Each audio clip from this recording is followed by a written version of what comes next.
আওয়ামী লীগ তাদের এই একটা দীর্ঘ সময়ের পরীক্ষিত নেতাকে খুব সুন্দরভাবে জীবন্ত নিয়ে যেতে পারলো।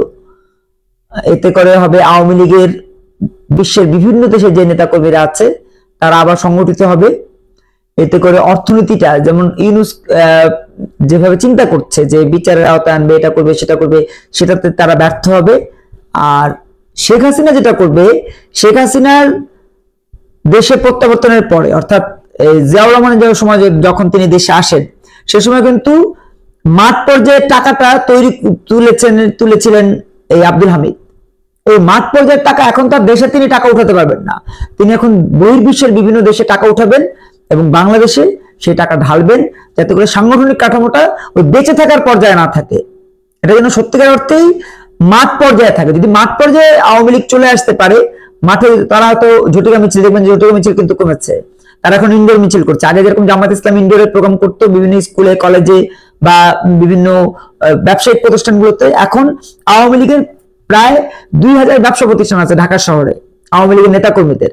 সেই ব্যবসা প্রতিষ্ঠান আওয়ামী লীগের নেতা কর্মীরা না থাকলেও, ওই মালিকরা না থাকলেও মালিকদের ম্যানেজাররা আছে, ওই ম্যানেজারদেরকে বেস করে ওই প্রতিষ্ঠানে তারা এই মিটিং গুলো করবে এবং নিজেরা সংগঠিত হবে। খুব দ্রুত সময়ের মধ্যে আওয়ামী লীগ ফেরত আসতে পারে এই আব্দুল হামিদের প্রক্রিয়ার কারণে। কারণ আব্দুল হামিদ কিন্তু একটা দীর্ঘ সময় তিনি ইউনিয়ন পরিষদ, উপজেলা পরিষদ, সংসদ সদস্য, স্পিকার, রাষ্ট্রপতি, এই যে একটা ধাপের পরে ধাপ পেরিয়ে এসছেন, তার অনেক অভিজ্ঞতা।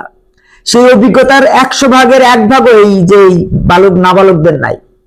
আমি একদম খাস বাংলায় বলবো, তার যে পশম, একটা পশমের শক্তিও এই নাবালকদের নাই। আমি নাবালকদের নাম বলি না, কারণ নাবালকদের নাম বললে আমার ওজন নষ্ট হয়ে যায়। এত এরা, আমি মানে খুব ব্যথিত যে এই বাচ্চাগুলা আমাদের দেশকে, দেশের অর্থনীতিকে, দেশের সংস্কৃতিকে কোথায় নিয়ে যাচ্ছে। দেখেন, আমি হামিদের প্রসঙ্গ যেহেতু আসছে সেহেতু বলি, হামিদ কিন্তু আমাদের শাহ আব্দুল করিমের এলাকার মানুষ। তিনি শাহ আব্দুল করিমকে কি সম্মানটা করেছেন, কারণ হামিদ জানতেন যে আমার সংস্কৃতি হচ্ছে আমার একটা শক্তি, আমার ধর্ম একটা শক্তি, আমার মানবতা একটা শক্তি, আমার শিক্ষা একটা শক্তি, আমার সভ্যতা একটা শক্তি। কিন্তু এরা জানে না যে সংস্কৃতি একটা শক্তি। এরা জানে চিল্লানি একটা শক্তি, চিল্লালে হয়ে যাবো, চিল্লায়া তারপরে কি করবেন আপনি, ঝুট ব্যবসার ভাগ নিবেন, তারপর কি করবেন, আরেকজনের গাড়িতে চড়ে আরামায়েশ করবেন। হামিদরা কিন্তু এসব চিন্তা করতো না, যে কারণে হামিদেরা এই উজান এলাকার মানুষ, ভাটি এলাকার মানুষ সবাইকে সংশ্লিষ্ট করে এই আওয়ামী লীগকে এগিয়ে নিয়ে গেছিল, দেশের মানুষকে ঐক্যবদ্ধ করেছিল। আজকে তারা ব্যর্থ হচ্ছে কেন? কারণ নীতির পরিবর্তনের কারণে, দুর্নীতির কারণে।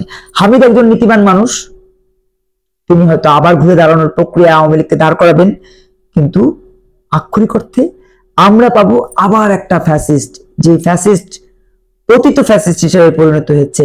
সেই ফ্যাসিস্টকে পাবো এই কারণে যে নিউ ফ্যাসিস্ট যারা, তারা পতিত ফ্যাসিস্টকে আবার শক্তিশালী করার জন্য সুযোগ করে দিচ্ছে। এক্ষেত্রে শেখ হাসিনার মনোবল তো চাঙ্গা হবে আব্দুল হামিদের দেশ থেকে। শুধু আব্দুল হামিদ কেন, আমরা তো দেখলাম যে এখন প্রায় 10 জন যারা আওয়ামী লীগের শীর্ষ নেতা বা যাদেরকে আমরা হাইকমান্ড বলি, হাইকমান্ডের শীর্ষ 10 জন এখন মাঠে কাজ করছে এবং এরা খুব দ্রুত সময়ে এক্সিট নিয়ে নিবে, এবং সেটা সফট এক্সিট। এত কোমল এক্সিট হবে, এত আরামদায়ক এক্সিট হবে, কেউ খেয়ালই করতে পারবে না।